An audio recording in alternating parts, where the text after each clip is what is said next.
Hey guys, it's Pineapple, and in this video we'll be talking all about Shigaraki's backstory.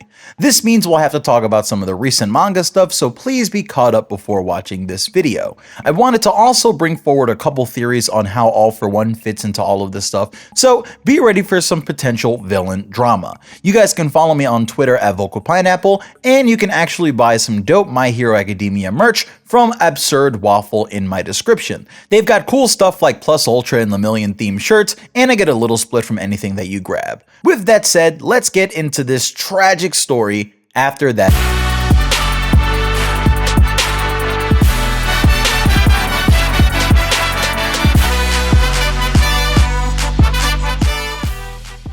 So I originally was going to make a video about Shigaraki's backstory a while ago, but I couldn't get around to doing it. I didn't expect for the story to get to this out of nowhere, so I'm glad to be able to talk about it either way, but to start this video off, I want to talk about what I thought was originally going to be going on with Shigaraki's backstory. This video is basically going to be what I thought was going on, what Shigaraki thinks is going on, and what might actually be going on, while we also take some time to hammer down some comparisons and narrative stuff. When we were originally showed the tiny fragments of Shigaraki's backstory, we saw him near some blood with meat particles in it and maybe a hand or so nearby. All of the information that there is about his living situation from various characters and quotes led me to believe that Shigaraki lived a hard life where he might have been getting abused by his family or something. I just imagine him living in terrible poverty with a miserable life that he was always trying to be optimistic about, but then his quirk manifested and he accidentally killed his father. Eventually, All For One would find him and take him in. I did think that the hand on his face was actually his dad's hand, but I thought that the rest of the hands on his body were from important targets that he's killed over time and other various strong quirk users. The logic behind this actually goes into a theory that I have about what the League is planning on doing with Chisaki's arm, as well as how I feel there's a sort of kind of pass the quirk mentality inside of the inner circle of the League. I thought that All For One could either somehow take Chisaki's quirk out of the arm and give it to Shigaraki, or I thought that we could end up seeing Shigaraki with a new gloved hand in his collection. It would be really cool to see, especially if the hands did end up being other powerful quirk users, for All For One to eventually transfer the quirks to Shigaraki if he does truly intend on making Shigaraki the next big threat and passing him the All For One quirk eventually. It would also be cool just to see the doctor taking his arm and making it into some sort of glove that Shigaraki could wear to use Chisaki's quirk. If you remember, the doctor had a small Nomu-like toy or living being that had the teleporting quirk. What if he could make a similar sort of device that worked like a glove or something for Shigaraki, but held Chisaki's quirk in it? That would be raw, and I also love science, so seeing it applied like this in a series could be really fun. So clearly I got some of Shigaraki's backstory guessed correctly, but some of that stuff is also completely off. In the My Hero Academia manga, we're starting to see more of Shigaraki's backstory, and honestly, it's pretty brutal if you take it for what it is, but it could also be secretly so much worse behind the scenes, which we'll discuss. There are some differences and more details here than what we were shown in Season 3 and in the manga before. Shigaraki apparently developed some sort of strange mutated quirk, and when it activated, he killed his entire family. This is terrifying because it also included the family dog, his sister, and his father. After killing his family and being in shock and fear, he ran off and he was eventually found by All For One, who took Shigaraki in and offered him a better life and a way to get revenge on the hero society that never saved him, even though he didn't do anything wrong, according to All For One. We find out here that the hands on Shigaraki's body are actually the hands of his murdered family members, and he wears them to feel safe and together with his family.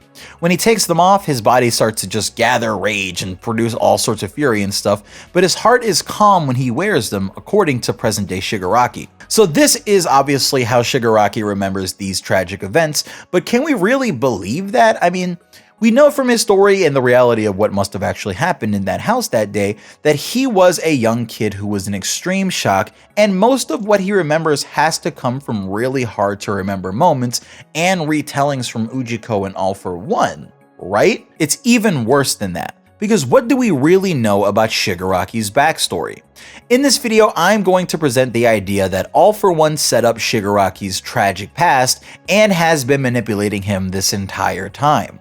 First off, we know that it can't just be a coincidence that All For One is training and raising up Nana Shimura's descendant. Maybe that's one of those coincidences that the story just kinda needs to work, but I honestly don't think that the mastermind, All For One, just happened to luckily stumble upon a protege in his enemy's descendant. All Might says that doing what he did is exactly the kind of thing that All For One would do, and we know from just reading or watching the series that All For One is sick and twisted. He'd see no problem in taking his enemy's child if he could. He'd love to turn them against each other to buy himself time to gain more power, and that's kind of what he did here. Let's look at the reality of what happened here and really point out the suspicious stuff. Shigaraki is sitting against a wall and his eyes are blanked out. He has a cut along his lips like he's been in some sort of struggle, and he already looks really rough here. The skin above his eyes is all messed up, and his hair is all ruffled. It's clear that he wasn't living a particularly great life up until this point, so you could see how someone like that, especially a child, would be all the more confused in this situation. All For One walks up, and already I'm questioning this. Why is the biggest criminal in all of Japan walking here? Why is it that Nana Shimura's greatest enemy just happens to be here as this is happening or in the aftermath? Keep that in mind as we try to paint the picture that All For One knew what was going on the entire time. He goes to Shigaraki and gives him a speech to try to calm him down and give him some sort of mental shelter. He hugs him, and already he's starting with his villainous propaganda as Shigaraki is in his most vulnerable state. After they hug, we cut back to the current day for a second, and Shigaraki says that his memories of his life become clear from the time that All For One took him into his arms. Now, that's extremely suspicious to me, because honestly, doesn't it sound weird that Shigaraki is saying his only true clear memories are from after All For One made physical contact with him? Is it possible that All For One has a memory editing quirk of some sort, or a quirk that can mess with someone's mind? If so, I'd imagine that he'd need contact for a quirk so broken, but if that's actually the case, then that means he could have easily just kidnapped Shigaraki and changed all of his memories. We really don't actually know that anything that Shigaraki remembers from that point is true, but to try to back that up a little further, I'll have to keep explaining the story. So All For One gives Shigaraki a room and tells him that he'll be his master from now on. Ujiko the doctor brings in the hands and tells Shigaraki that somehow he developed a mutated quirk that accidentally made him kill his entire family with his own two hands. Now, not only is that a jerk move, but all it takes for Shigaraki to kill you is for him to accidentally touch you with all 5 fingers on one of his hands. So sure, you can see how he might accidentally have killed everyone in his house as they were reaching for him and trying to stop him or something. But is that really reasonable? There's something fishy about this whole mutated quirk idea in the first place. I mean, we're supposed to believe that somehow Shigaraki just happens to develop a mutated quirk and kills his whole family with it? I think that there are one of a couple things going on here. First, I'll be honest, it could easily be that things are exactly as we've been shown. His backstory could be exactly what he believes it to be and what we've been shown through the pages. This is fine because not every plot point needs to have a twist to be valid or good or useful for the plot moving forward. It's the same as Deku secretly having a quirk all along, I think. In that some people might not like the whole contrived, I planned this all along, eyes in for one type plays, but I guess that comes down to preference and how used to those twists you are, as well as the skill of the mangaka to bring those twists out. Another possibility though could be that All For One actually came into contact with Shigaraki at some point earlier in his life and planted the quirk at that time. It could even have been something as minor as All For One walking up to the stroller at the park and acting like he wanted to just play with the cute baby one day, and all it takes is contact for him to pass the quirk on. Things might even be more sinister though.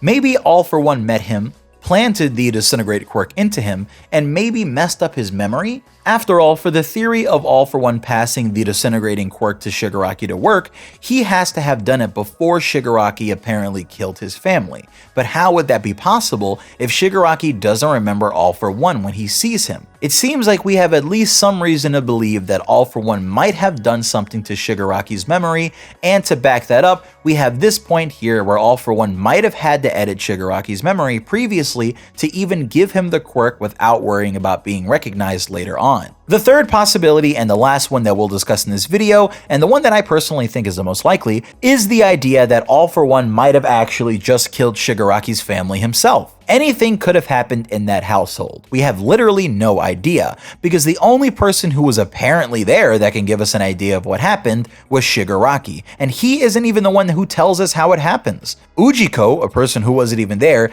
is the one that fills us and Shigaraki in on what happened in true detail. So how much can we really believe? I think it would make sense for All For One to be the one that killed Shigaraki's whole family, and then he could have used his manipulated ways and various means to pass on the quirk to Shigaraki, convince him that he did it himself, and turn him into the tool that he is today. This version of events fits better than the others, but either way, the thought of All For One interfering with Shigaraki's backstory is really sad and messed up. Why? Because Shigaraki is a messed up, broken, tragic mirror reflection of Deku. With Deku, he didn't have powers and he had a moment where he needed help, and All Might reached out and gave him purpose and set him on a new path. With Shigaraki, he could have had powers already, but he also had a moment where he needed help, and All For One reached out and gave him purpose and set him on a new path. But if All For One set up Shigaraki's situation in the first place, if he was truly the one that set up Shigaraki killing his whole family, or worse, did it himself, all for the sake of forcing him down a dark path just to further All For One's plans, that's twisted. And it also shows us that Shigaraki's mentor-student relationship with All For One isn't a genuine one if that's the case. It's fake. So it won't hold up long term against the bond that All Might, Deku, and the other users of One For All have. And that's a major long-running theme in the series. True bonds beating out fake ones, and even beating out fate itself. Shigaraki is cursed to have bonds with someone who doesn't have his best intentions in mind potentially, and that's only sadder because Shigaraki might actually be a victim of this too, but it's too late for him to go back.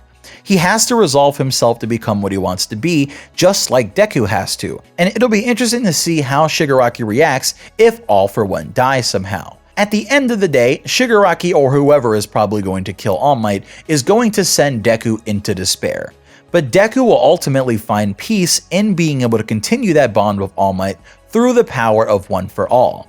That's something that Shigaraki can't take away with his quirk, or his league, or anything. He can't truly kill All Might without erasing the quirk. And that's what makes it all the more terrifying that he's trying to get the quirk erasing bullets recreated by Ujiko. But my theory on what they're going to do with those is still not ready. That's it for this video, but what do you think is going on with Shigaraki's backstory? Can we really trust what we've seen, even when it seems suspicious in the actual scenes? Let me know what you think about the likelihood that All For One is manipulating this on an even deeper level from the shadows, and hit that subscribe button for more My Hero content as the season gets closer and closer. I love you guys, hope to see you guys again soon, and I'll be back with more content. Peace.